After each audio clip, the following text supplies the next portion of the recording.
gentlemen, like Bernie Mac said, what's up, you squares? I'm in here. Let's pour up this Uncle Nearest and let's get into this conversation. Yeah. DJ gonna get it out because DJ wanted to say, like, he wanted to pull that Bernie Mac line out a couple of times. Say, this is some bull. Man, some bullshit, man. Hey. Wait, we not recording, are we? Oh, yes, we are. Yeah. Nah, let's start off. This is the after show. No. This is the after show, my man. I have already beginning of the after show. I've already taken my first sip, brother. So let's dive into the conversation to drive the boat, as they say. Jemele Hill she wrote an article, I believe, is where it came from. She wrote an article where she suggested the notion that black athletes should start migrating and going back to HBCUs. Now, in the realm of political correctness, as you all know, a lot of people took issue with this because because people can easily deduce based off of small snippets that they can frame things in the terms of, okay, so now she being I guess we can use the word segregationist in a sense. To now we want to segregate ourselves. Now, all three of us are products of HBCUs, and we are very, very, very proud of whenceforth we have come. I know for a fact myself, I will lie on the sword that is Tuskegee University. And I'm pretty sure DJ will, and I'm pretty sure Dr. Levin will lie on the sword that is Morehouse College. Both illustrious, fine Ivy League institutions known across the world for the ingenuity and the magic that they produce. This is true. But I know for a fact during my matriculation there, meaning black people, we were not the only ones on campus getting our educations at these institutes of higher learning. There's quite a significant portion of non-people of color that go to these institutions as well. So I bring up the point because just because we are saying, hey, black athletes, take your talents home, in a sense, because that's where it came from. Take your talents home. People now assume that we are automatically excluding non-black people. Now, here's another fact, and I'm going to call it a fact because until I'm proved wrong, I'm going to say it's a fact. I was at Tuskegee for a total of 5 years. I was born and raised in Tuskegee, so I've been in Tuskegee and been around Tuskegee's athletics and all the teams that we've played for 30 plus years. I've seen a black kicker maybe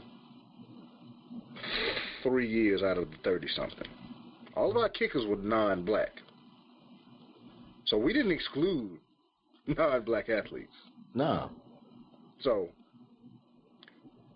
but that's when the conversation comes about where it's just because I've made a statement, once it is taken completely out of context, it can be discredited as a whole, and now everyone can assume that I am this monolith of what my entire statement is. Mind you, like I said, she wrote a whole article about this, explaining her point in depth, saying these are the reasons behind my saying this, but they created a soundbite basically of black folk go to black schools. And just because I say that, now I am automatically excluding everyone who is non-black. Yeah.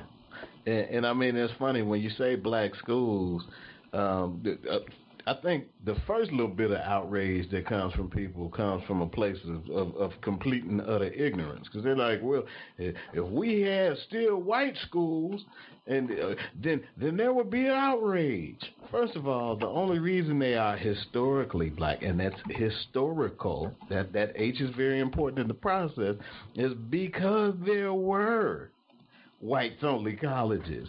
As a matter of fact, the lion's share of all of the schools were whites-only when we talked about institutions of higher learning, and that's why we had to make the Morehouses and the Tuskegees of the world. And also, you know, for the people who always look for white contribution in these things, I'm sure there'll be some really great movies that could be made about the white people who really were influential in building up HBCUs. But it wasn't just black people who were instrumental in the growth of these institutions. There were white people who understood that it was important for African Americans to be educated because we were such a large percentage of the population that you couldn't afford for people to just be suffering in any form of ignorance. And African American people at that time also recognized this themselves, and one of the first things that we pursued once it was legal to do so, and quiet is kept even before it was legal to do so, was education. In every single way that we could get after it, we would get after it.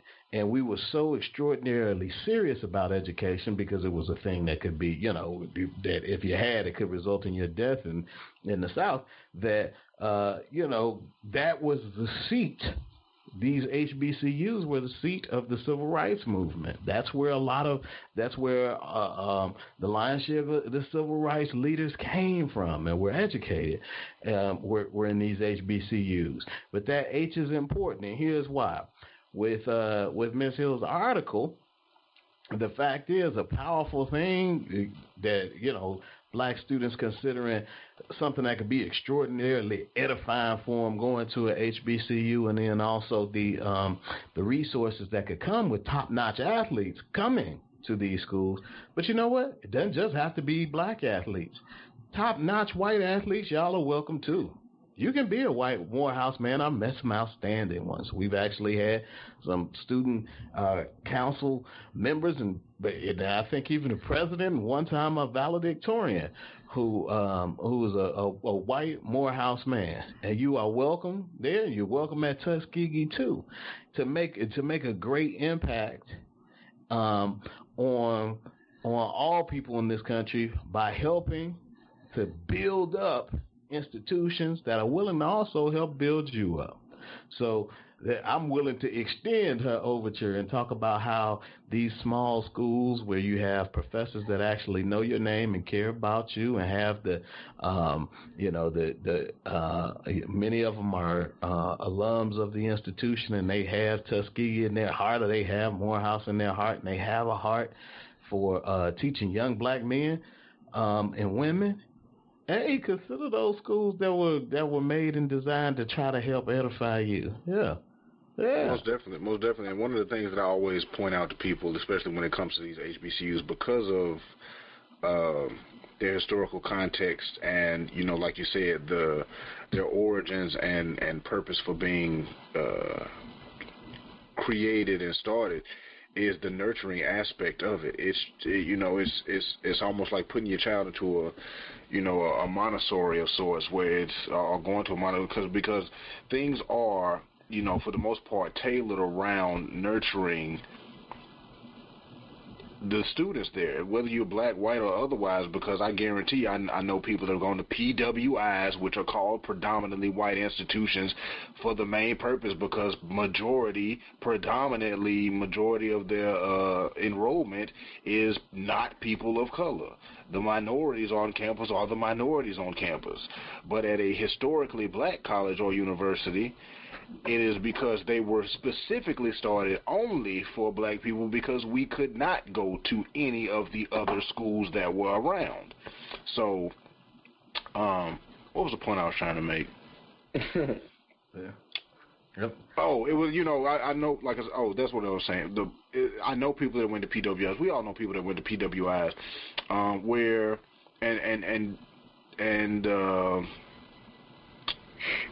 people have told me their experiences and I know my experiences at Tuskegee. I know other people's experiences at many other HBCUs.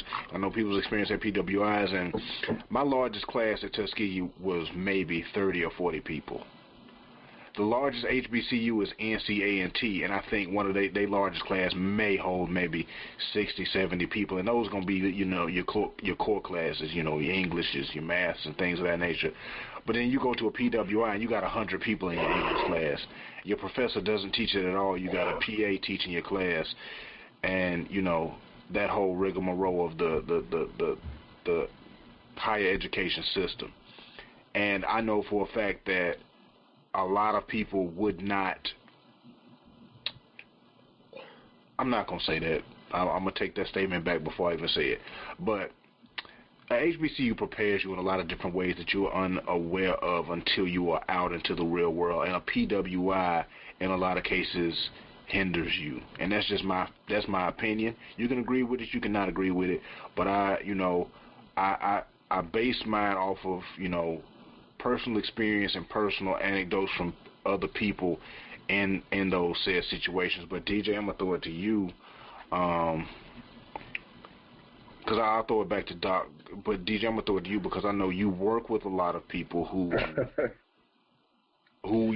probably have that Ivy League treatment, to where you go to Harvard and you can pay your money, and now you went to Harvard, but it's like, what did you really? You know what? I don't even want to make that conversation because that might not be politically correct to go down that pathway, would it? Would that be politically correct to start comparing that, that aspect of it? Or what's the safe way for us to approach this landing? I mean, I think it's fair to say that the schools are different from one another and have different things that, different attributes that might be stronger at one school than another, and especially for black folk on campus. If you look at a lot of these schools now, you hear a lot of complaints from the African Americans who are there about a lack of representation on the faculty, within upper level administrative positions. So you know what I'm saying? These are things that you don't tend to see at HBCUs, right? So right, but I say it in the context of like how people have this the Ivy League. And we all went to Tuskegee and Morehouse, so we know what the Black Ivy League is. Is Tuskegee, Morehouse, Spelman, Howard, Hampton, Fisk. Fisk. I think it's 7 total. But we know what that means. But then we also know the Ivy League, which is Harvard, Yale, Brown, But then you look at it and use like people put on their app. If somebody has a Harvard degree, it's often looked at like, okay. Harvard. But it's like, what did you really get from there? So let me get here. It's prestigious. Well, let me get here with you. I'm biased. Let me get here with you. And here is the rub that will not go away in the near future, but through time, matriculation, and generations, hopefully it can. It's about what you take with you going into the university, and it's about what you take away from it when you leave. And what I mean by that is, my grandmother graduated the 3rd grade, but I take her into every boardroom I've ever been in. And my grandmother told me something very simple, and I live by it. Whatever you do it like you're going to have to write your name on it. You see, some things are so simplistic that they don't require any ivy be put on it. If you do it like you got to put your name on it, it doesn't matter. It doesn't matter where you come from. It doesn't matter who you are. What matters is your work. So from a very young age, I was taught that the distinguishing factor would be the manner in which you did your work. Now, what Tuskegee gave me, that's what I took to school with me, right? What Tuskegee gave me when I got there was the confidence to know that I belonged in any room I was in, because I already did my work like I put my name on it. Tuskegee gave me the credibility and the confidence to say that you are now doing your work under circumstances, and it's not ideal. You are doing what other people are doing with less resources. And when you go into corporate, the first thing people are going to start telling you about is, we need you to do less with more. We need you to do less with more. Every year you're going to hear that. We need you to do more less with less. more. More with less. You wish it was less with more. I'm sorry. I apologize. I apologize. I'm living in my fantasy world. Right. You know what I'm talking about, Doc. I appreciate it. We need you to do more with less. So I apologize. You're going to hear that every year. At a historically black college university, it is not that nothing is subpar. Professors are excellent. Facilities are excellent. But you deal with real life. You deal with the breakdowns that happen when you have a corporation that can't finance that deal that they want to push through. At most PWIs, you have state funding that's exceptional. You have corporate funding that's exceptional. Most historically black colleges and universities are private, and that's the dirty secret that people don't necessarily tell you. So that funding looks a lot different. So you don't have that inflow of cash in the way that you would at another university. So some of the things are budgetary decisions where people are keeping universities open with accounting practices.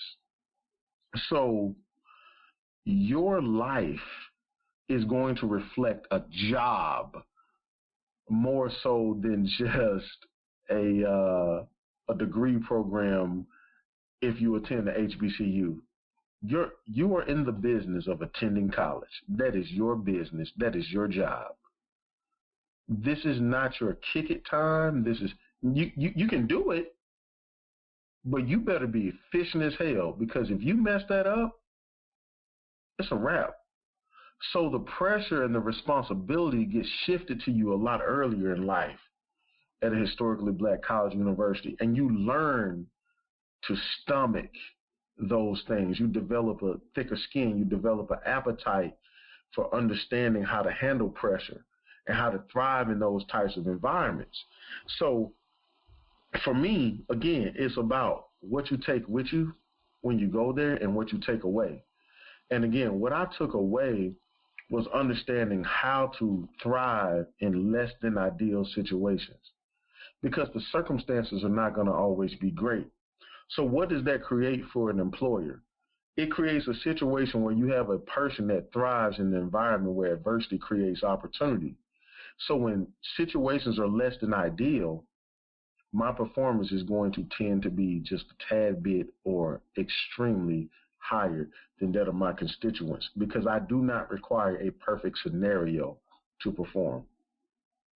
That is critically important in today's society and economy, because things are not important. Just thinking about what we've talked about tonight in terms of political correctness, that's not the perfect work environment.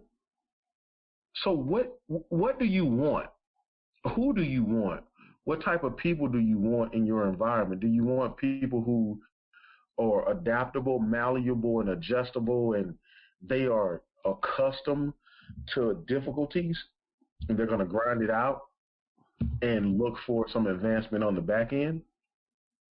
Or do you want people walking into your organization that says that I deserve everything that you're going to give me and more? Not to say that they're wrong for saying that they're deserving, but are you willing to work for it? That becomes the question. And there is no political correctness on work ethic. And that is what I really want, our listeners to focus on, is that separation and distinction occurs on several different levels. And when adversity presents itself, sometimes it is for your benefit, and you have to tap into that resourcefulness that you've learned along the way, whether it be by struggle, by HBCU, by whatever, by way of upbringing or whatever it might be.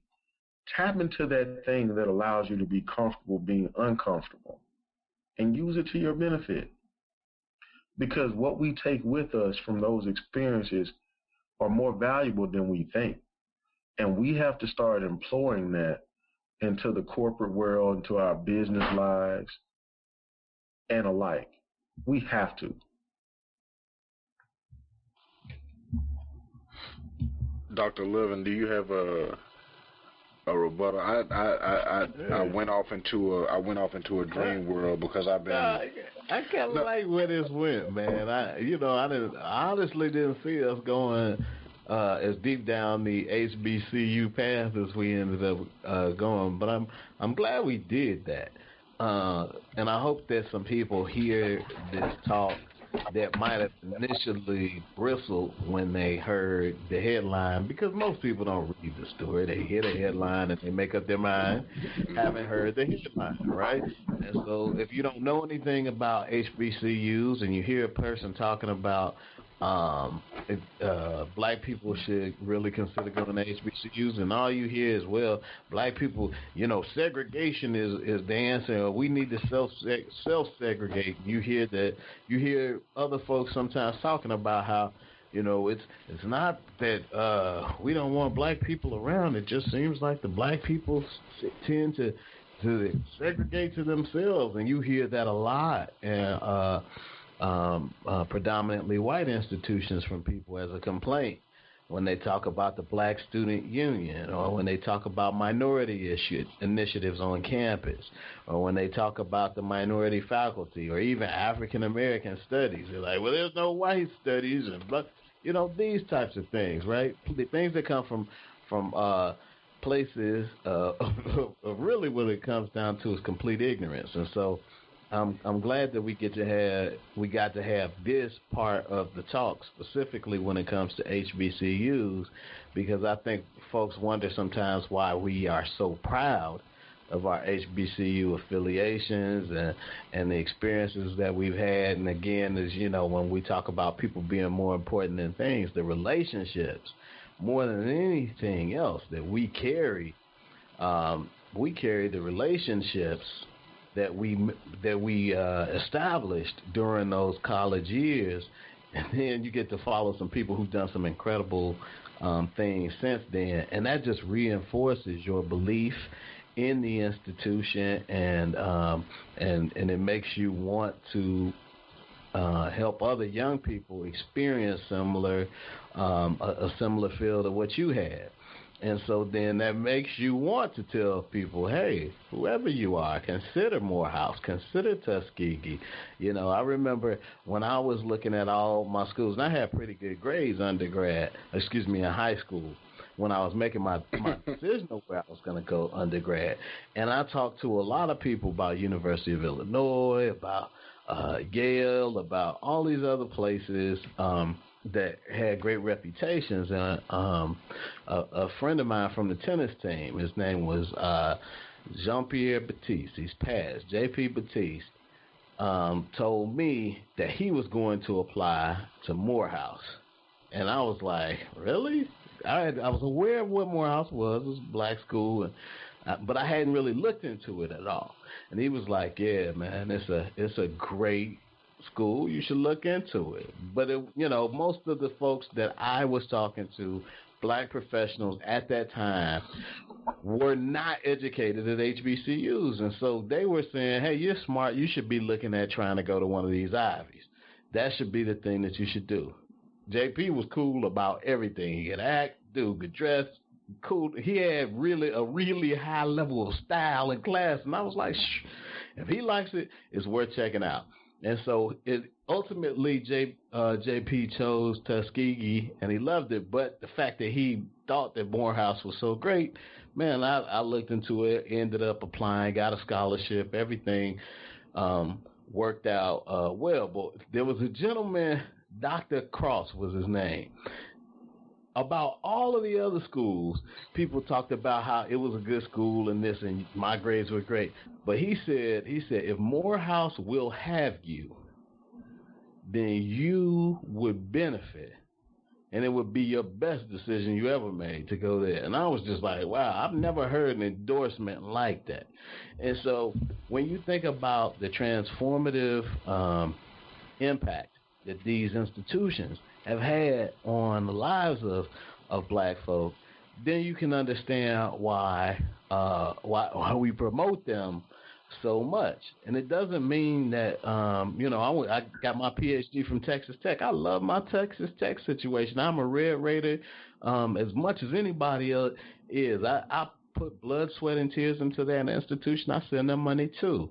And so, it doesn't mean that I don't care about that affiliation as well, right? I'm a Red Raider as well as a Maroon Tiger, but you gotta know that passion and that fervor for the school comes from. It's because of the impact that it has on folks who the majority institutions were not designed to help, and these institutions were designed to directly impact the lives of black people in a positive way, and they've been doing so for centuries, or over a century in most cases, and so folks are going to be passionate about that. And I hope, and we see that young people, even young athletes, are choosing to go to schools like Grambling and other places that have strong athletic programs, but also have strong academic programs, and they have a focus on the lives of and the advancement of black folks in ways that other institutions have not focused on. That's all it is. And well, Doc, we're here with that, yeah. Well, Doc, even to piggyback on what you're saying, like one of the things, and this is a different tangent, but it's around the same vein. From an economic standpoint, what percentage of football teams are made up of African American males in the NCAA? Oh, what percentage? You know what? I don't know what the percentage is. I'm just gonna say high. I'm gonna go 8. It's 8. No, it's above the 80s. It's low 90s. Whoa. Okay, so we're talking low 90s, right? High 80s, low 90s. And when you think about that, you think about how, again, I said in the earlier show that politics is the art of making a decision until it no longer matters. Why did we desegregate? Did we do that because we felt like it was the right thing to do for all people, or did we do that because there were economic benefits around it? So if we think about that, we have a situation where I do know. You think about that, and we go into a situation where, okay, if you have 2 butchers in town and you're splitting the revenue between one population that's growing, because we're not killing them anymore, they're growing, and they're going to be sharing that income with their butcher, and we're going to be splitting our income with ours. We've told them traditionally that they can't even come here. If we give them access to it, they will alienate the person they've been going to this entire time to simply do what we said they couldn't do. So you have to understand that psychology plays a huge part in this. So we end up at some of these universities because we've been trained, or we've been told over time, and look, they are major programs, and that's how you get to the NFL and you get your money. I get that. You wouldn't get there if you went to Grambling or Tuskegee, Alabama State, even though I don't like them, or Claflin or Florida A&M or what have you. You wouldn't get there if all that same talent exported itself to historically black colleges and universities. What would the revenue stream then look like? Those revenue streams would create opportunities to hire additional professors, increase facilities, and do all those things. But we are still struggling from a psychological standpoint from the fact that access and opportunity has been created in a vacuum and a lane that does not look like you. So you go where you need to go to get what it is that you're trying to create an outcome. So these kids are making decisions based on a likely outcome.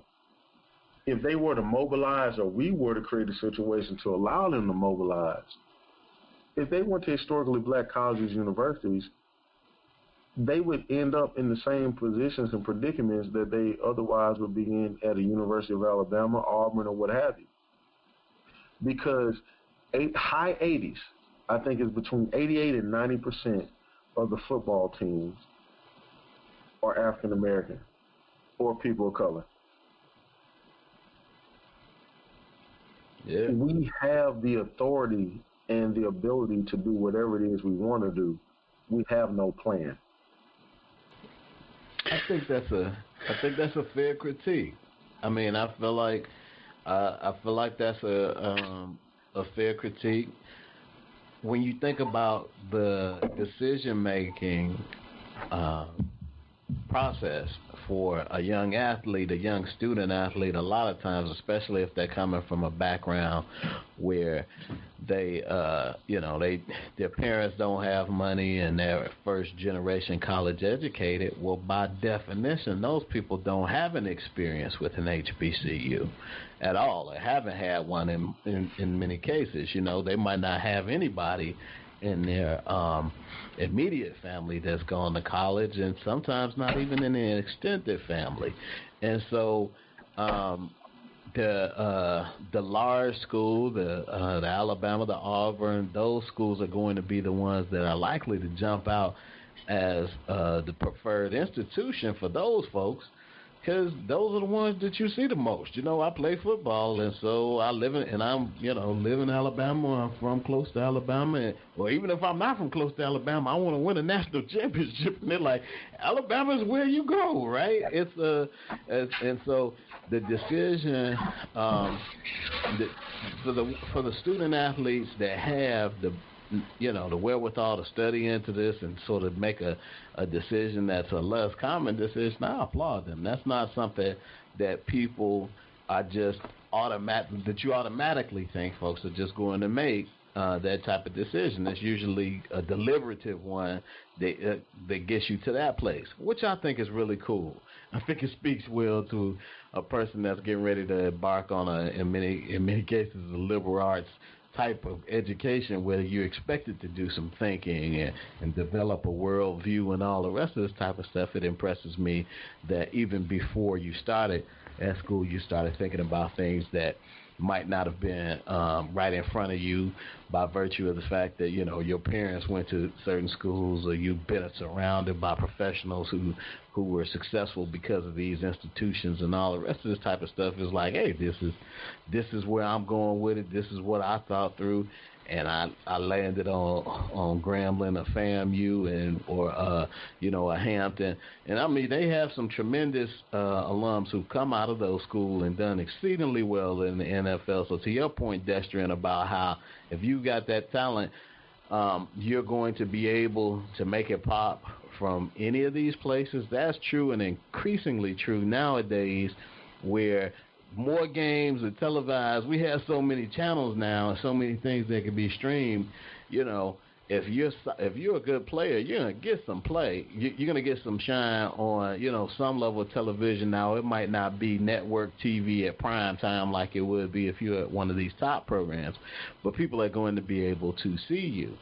And also, if you're thinking about what happens after your athletic career, and you go to one of these schools that has a strong commitment to educating young black men, which is what a football team is going to be composed of, and you can get something that will help you for the rest of your life, even after your body can't play pro sports or whatever. Man, that's a special thing. And that's not to say you can't get those same things from predominantly white institutions too. I'm just saying that thinking about those things, that's what's going to lead to you making a quality decision here. I completely agree with you, and I think real quick, DJ, and I'm gonna throw it back to you. I wanna put that disclaimer that they put at the bottom of what they put at the bottom of legal commercials, like no representation is made that the quality of education at a HBCU is greater or more superior than the quality of education of the PWI. Granted, we are biased, but we are not trying to say that you should not go to where it is, because let's be honest, we got a lot of people of color that are from states like Tennessee and New York that have implemented free college tuition for absolutely, for and they should take advantage of it 100%. Wholeheartedly. I would never tell you to put yourself into a financial situation just to appease the greater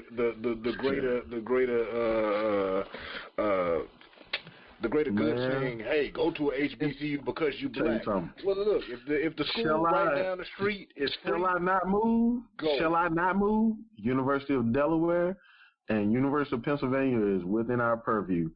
And my argument with my wife has been this. I love Tuskegee. I love it. I absolutely love it. I love what it did for me. I love the people that I met there.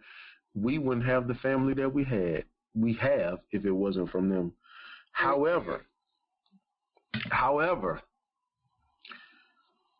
as a parent, your job is to position your children for the best available opportunity. If that opportunity is Tuskegee, so be it. If it's Howard, so be it. If it's Florida A&M, so be it. But if it happens to be Stanford, so fucking be it. That's not my life to live. It's not my journey to have. And I think we have to make the best decisions for our children too. And so when I talk about the fact about athletes having quote unquote a voting block in terms of where dollars go, it's going to take the very best of our athletes to turn that around. It can't be, and it's no knock on anybody else, it can't be the C-plus players. They won't change the narrative. It's going to be the A-plus players saying, nah, it's going to be a Grambling for me. It's going to be a Tuskegee for me. It's going to be a Morehouse for me. It's going to be a A&M for me. And when those revenues start flowing into those programs, look at those coaches, man. Look at what those coaches are being paid at those major programs. When you have a football, $10 million. I don't mean to interrupt you, but I just saw a list of Texas high school coaches. The top 30, I want to say, it was like top 25 or top 30 high school coaches in Texas all make over $100,000. It was from 100. It ranged from 100,000 to 155,000. That's high school. Nick Saban, I know, making millions. Nick Saban is between 8.5 and 10. I want to say it's 10 because he has a clause in his contract where he has to be one of the top 3 paid coaches in college football, and Dabo makes 8. So I think he's at 10. He's over 10. This is a college program. Okay. 88 to 90% of the student athlete population that is fielded as a product is African American or people of color. I want you to let that sink in. The NCAA is a non-profit organization. So is the NFL, by the way. Bigger criminals. But the NCAA is a non-profit organization by which these student athletes, yes, they're on scholarship, but if they're hungry and they can't eat at night, their coach can't even buy them a sandwich. I couldn't buy them a sandwich. They would be ineligible. But these are the same people, their faces, their images are generating hundreds of $millions of revenue per year. If half of that 80+%, the top half stayed back and went to historically black colleges, what would that revenue stream look like? But I want you to really think about it in terms of what has been created. I can't go to the University of Alabama, and you know, AJ, I'm a big Bama fan. Because I can't go to the University of Alabama in 1955 or 1942, where do I want to go? It's just my hope and dream and my wish and my prayer that I can get into where? I'm going to say the University of Alabama. Yeah, there you go. You got a PhD. You're a pretty smart guy. So Tuskegee is available to me, Alabama State, again, can't stand them, is available to me, and they do great things, by the way. But all of these other universities are available to me. But it's human nature to want what you're not supposed to have. Mm-hmm. So once I take down the barriers and I say, well, look, you can come here if you want to. Why would you go to that place that you were forced to go to? That's what we've done for over 100 years. And what we've done is create an economic empire for folks that have no interest in your community. You got to change the narrative. I don't know if it'll change quickly, if it'll be slow. But all it takes is one or two. In this day and age with information, social media, the ability to get your information out there, if we just had 1 year where the recruiting class said, you know what, I'm going to quote unquote make a woke decision. We're all going to HBCUs. It would be a wrap. Hundreds of millions of revenue would change. You got USC with their own channel, Texas with their own channel. These universities are making $100 million a year on television rights. Tuskegee can use that.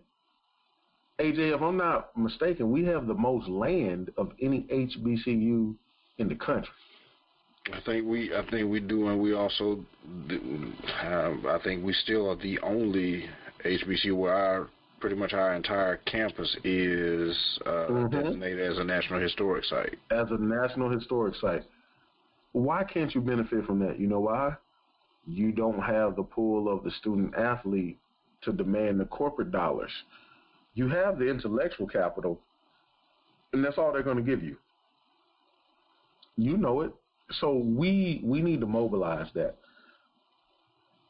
We definitely need to mobilize that. But outside of that, man, we're at a place as a culture where we really need to see the value in ourselves. Like, we have to stop waiting for popular culture or the broader society to place the proper valuation, so to speak, on us as a people.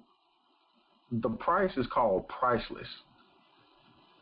Being black is fucking priceless.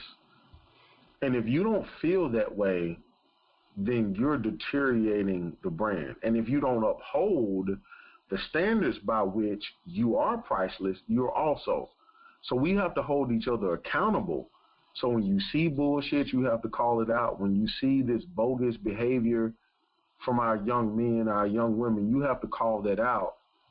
And you have to point them to appropriate role models. Because if I hear another young girl at a school that I volunteer at tell me Meg Thee Stallion or Cardi B is their role model over a Michelle Obama, I have a huge problem with that. Now, Michelle Obama, hold on, real quick, because man, you better not plug Meg Thee Stallion. No, I am, because she is making her money, but exactly, she is also heavily advocating and letting people know, look, I'm out here twerking and rapping, but I'm also going physically to school. That's something, you know what I'm saying? So, look, I'm just saying. You have a daughter. You have a daughter. We're going to get to the crux of this right now, immediately. Point blank, period. Do you want your daughter? Look. Hey, look, this is the after show, but this is the after show, but I'm gonna keep it real. Okay. Motherfuckers gonna twerk. whether Meg Thee Stallion tell them to or whoever tell, motherfuckers gonna twerk. But I'd much rather have my daughter listen to somebody who is twerking and also advocating, saying, "Listen, I'm out here twerking, but I'm going to school, I'm getting my education, and I'm also doing it at a HBCU." And as we progress, we have to get into that realm. Because we all know that we finna be the old men on the block where it's like, hey, man, we're good. We're good, bro. I said this earlier. At some point, you got to get beyond agreeing and find a way to understand. I understand what you're saying. Now, I don't have to agree with everything. Exactly. I'm not saying I want her. Right. Right. But I I also understand. don't want to discredit people. You understand that that's a viable option for that generation and genre of people. There are a lot of worse people that you could put on a pedestal. But if I had to choose, I would say, you know what? She's not a bad role model, because while she is doing this and the outfit she wears, I may not agree with for my daughter, but she's I don't mind any of that. The point, the case in point is that has to not be our starting point anymore. We tend to start from that point. We start from the least common denominator of, okay, it's not the worst thing we can do. No, I want the standard to be excellent. I want you to start from the standard by which all of us should be measured. And if that happens to be the aim for the X and land in the Megan, okay, cool. But aim for the X. Aim for the Michelle. Okay? And if you're a brother, aim for the Barack. Land in the whomever, the Trevor Noah, the whoever. I don't know. But that brings up the great conversation is, why are we putting all these normal people on pedestals, man, just because they're on the public eye? Jeffrey Dahmer was in the public eye, but we ain't put him as no role model, man. Look up to the look up to the black business owner that's local that you can talk to. You know him, your family. I agree. You've been to your house, you had dinner with him. I agree with that. No, it's the same conversation. In order to get there, you have to start somewhere. And to change the narrative, you have to even get us at a point where we're willing to give our best and brightest a chance to be regular. I'll give you an example. What can, in the words of Fox News, what can Mr. Obama do wrong and live tomorrow? Nothing. Suit. Nothing. So if you're going to get killed for that, and then that becomes the person that you follow in the media, like, it's a turnoff to people of color who are trying to aspire to certain things, because unbeknownst to a lot of people pay attention to that scrutiny, and they don't want that. They don't want that energy. The same way we say keep that same energy. Hey, well, you ain't got to watch that. You can just watch news in general, and it's this, that, and the third. Not just him. I'll use our current president. Like him or not, every time you turn the news on, there's something negative about what he's doing. Now, while I don't agree with all of his policies, everything he has done has not been all bad. We need to learn to give credit to people when they are making progress. But here's the thing: if I kill 500 innocent people in order to save one child, am I a good person? Am I a good person? So in that scenario, I judge you accordingly on that scenario. But I also have to understand that what comes across your desk is a litany of decisions every day. And what I'm not going to do, the same way, like the same love and the same energy I'm trying to give to, the positive black man, I'm trying to give to any positive person in general. So it's, when you're wrong, I'm going to hold you accountable for it, because that's what I do as a person. That's what we got to move to. So when you 45 or you're effing this all up, hey man, you dead wrong. What are you thinking? 500 people died because you was trying to be arrogant. You wrong. But at the same token, when you say, hey, I'm going to try to find a better deal for trade or what have you, I can get behind something like that, because what I understand is the greater good. Oh no, stock price was dropping like panties, man. I'm going to tell you something about that. Those stock prices also dropping because the Fed is not doing their proper job. Correct. You can't continue to lower rates in an environment that doesn't need deflation. So you gotta let the stock market take its medicine. These things are. Side note, I encourage everybody to watch the Nightly Business Report on PBS every evening. If you do not have TV or cable, you can find the day's episode on YouTube, usually a couple of hours after it airs. That, in my opinion, is a non-biased look at truly what affects business, commerce, and economy Right. on a daily basis, literally every single day. Right. Sue and I think his name is Bill. They get it. I make it my business. I make it my business to watch that, just to get a look at a well-rounded, unbiased, non-sensationalized, it's not news. It's facts. It's not a lot of opinion in it. It's literally the numbers are here. This is what happened. This is how it happened. This is why it happened. And here's sprinkled in a little bit of opinion based on facts, not rhetoric. But I just wanted to throw that in there for our business minded people. Makes sense. It makes sense. Since we talking about that. But go ahead. No, it makes sense, man. I don't want to beat a dead horse or be on the soapbox too long. It's just that we have to separate some things, man, and we have to understand decisions that are economically and politically based that are going to impact our community, and we have to also understand our feelings. Our feelings may not directly align with decisions that we have to make, but do they align with the ultimate goal? Ultimately, it's like the conversation you and I have had before. I don't think we've had this conversation with Doc, but it was, that time I sat down and I talked with an older gentleman who was nothing like me. We had zero things in common from what from the outside looking in. Right. And I literally, it's one of the most genuine human experiences I've ever had in my life. And granted, we were at a bar, so of course we were drinking. So libation always makes things a little bit more loose.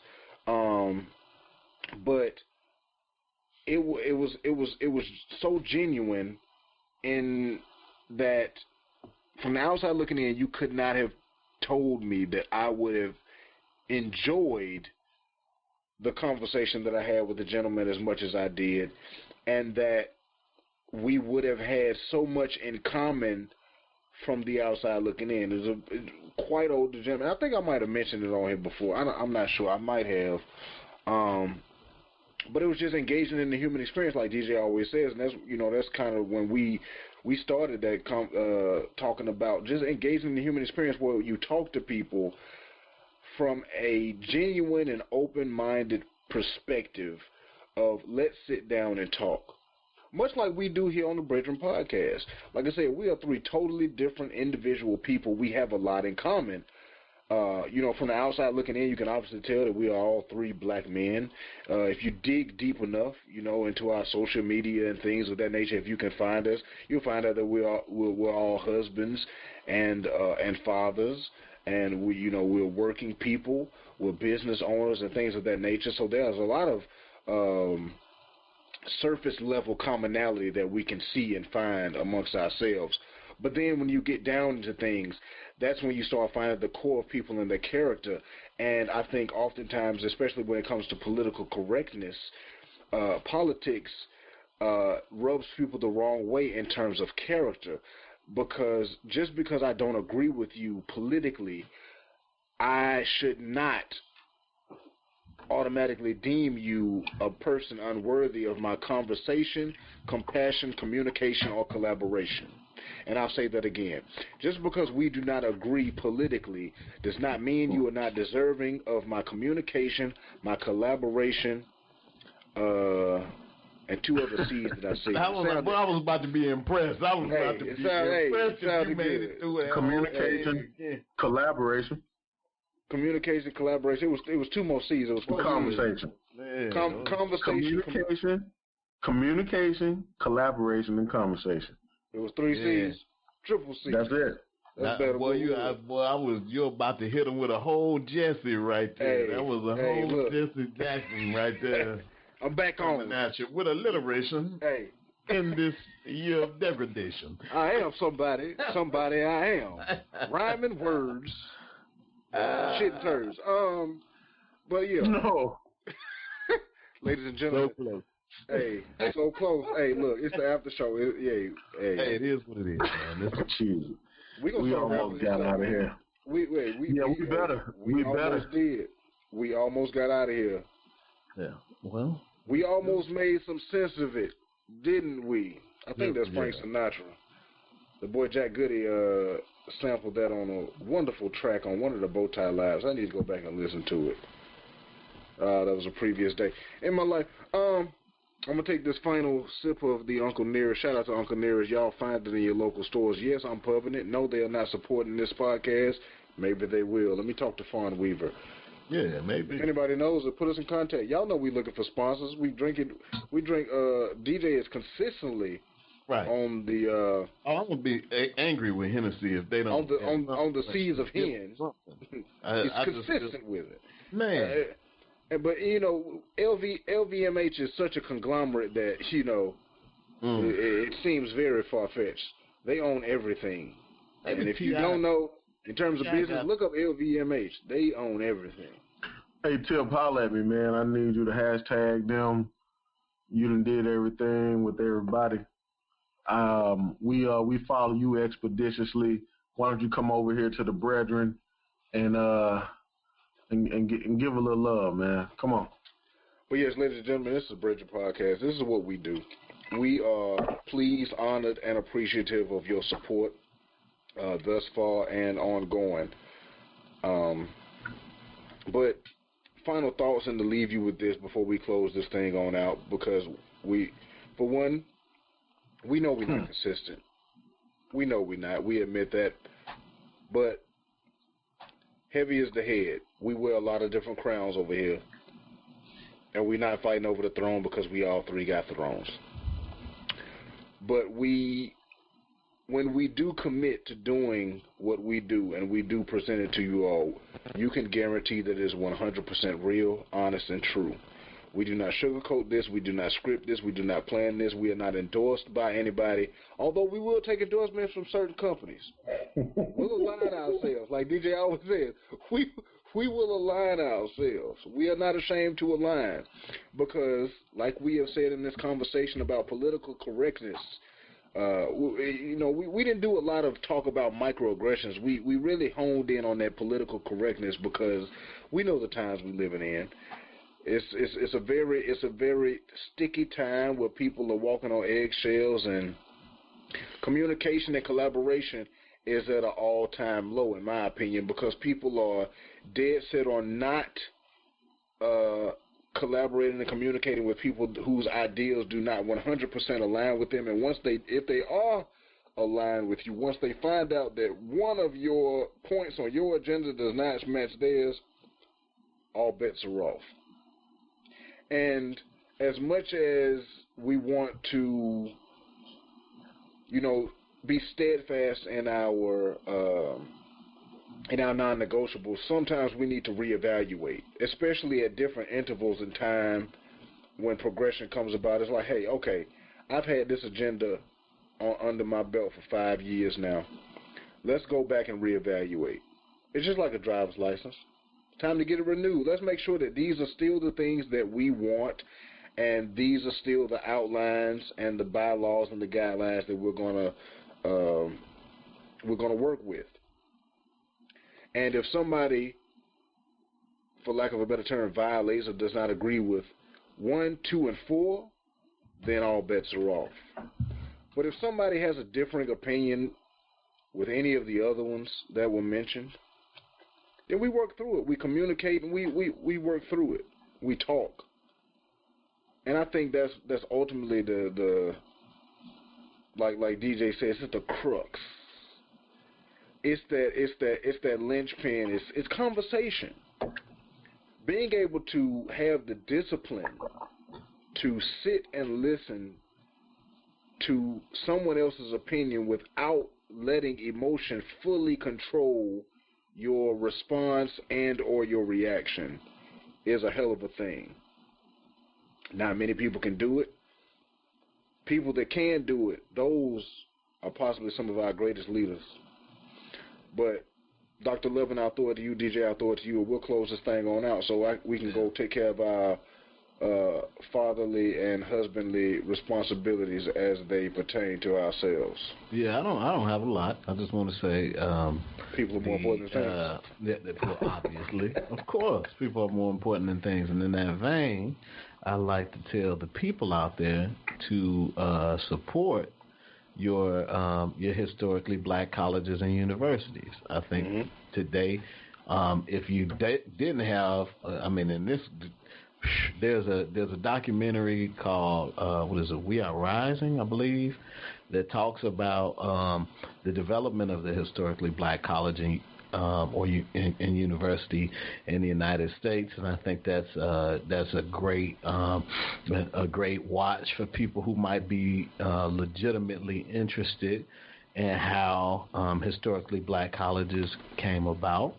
But I think that it's also an important thing for people who do recognize and know about HBCUs that you can contribute. You can do that deal where you set up birthday contributions for any not for profit, and you can pick an HBCU, and you don't have to be black to do that.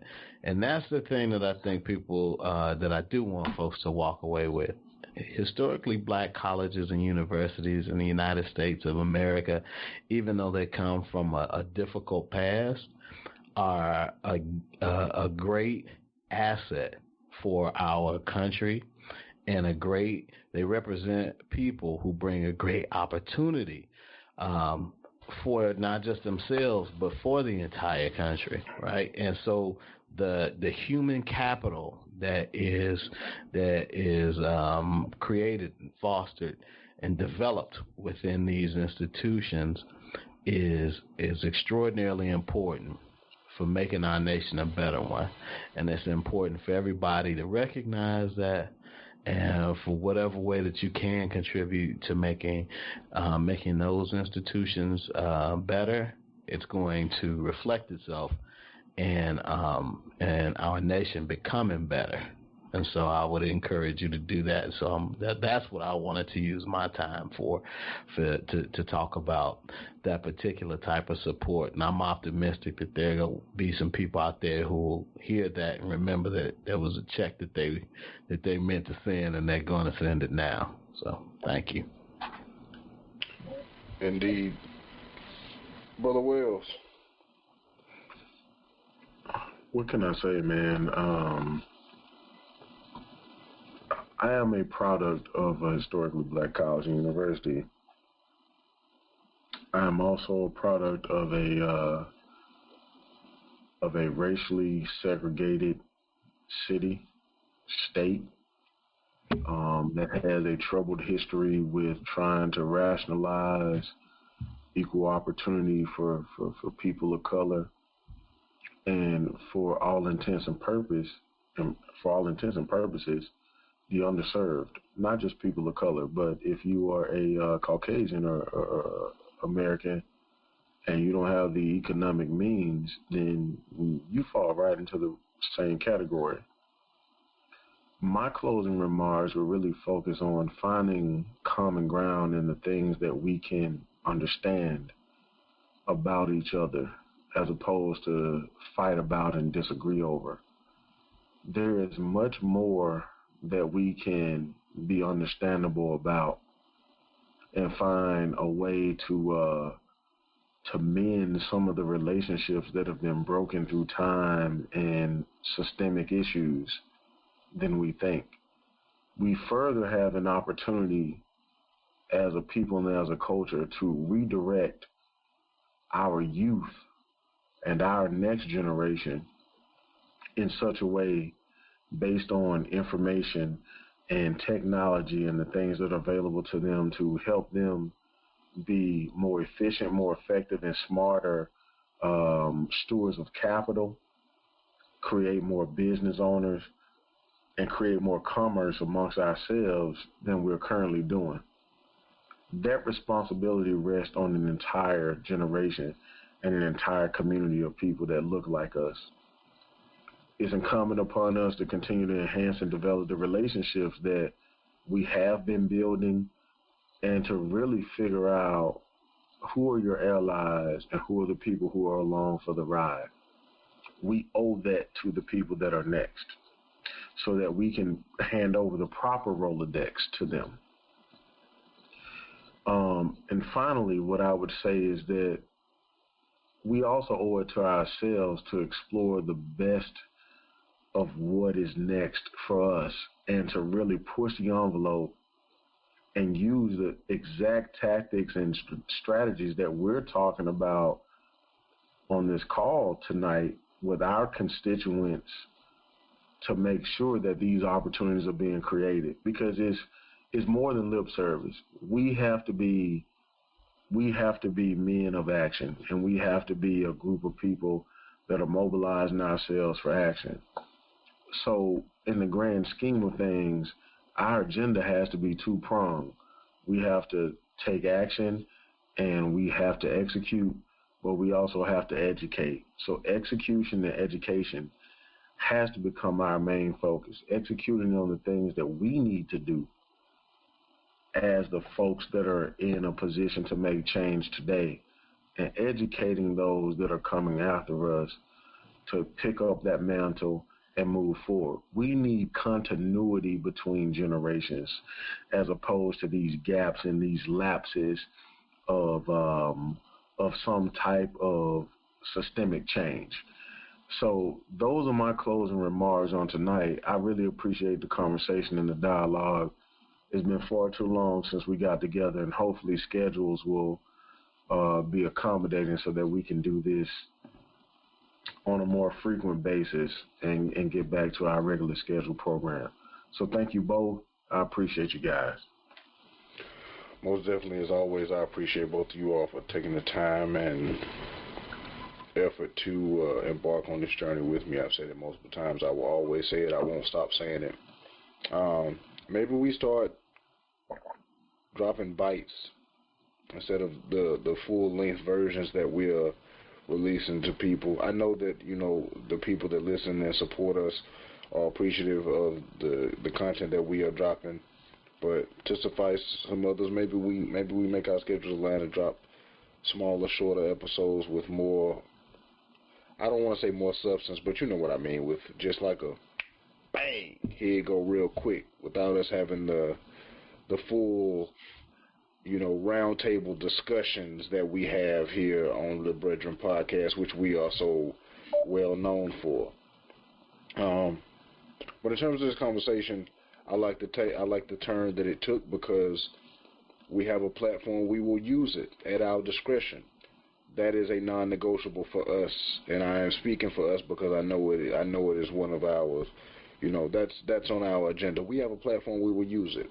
We're all products of HBCUs. We know the condition and the state that HBCUs are currently in, and we will not take it lightly, and we will not take it sitting down. So we will use our platforms to educate, enlighten, and expand. There go 3 E's right there. Y'all add those to my 3 C's earlier. Mm-hmm. Call me Baby Jesse. But for us here at the BREADren podcast, we appreciate you all. Go out in the world and do something good. Let's end on a positive note. Go out in the world and do something good. Have a conversation with someone tomorrow or the next day or sometime within the near future. Have a conversation with someone who is not like you. Purposefully do it.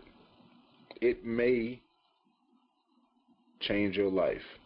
I know it did for me, and I do it all the time. But this is it for us at the BREADren podcast. I am AJ Wilson of MMBB. You can find me at mmbbgw.com. Dr. Loving, PhD. You can find me at ajamuloving.com. Destrian Wells of D. Wells Consulting, LLC. You can find him at dwellsconsulting.com.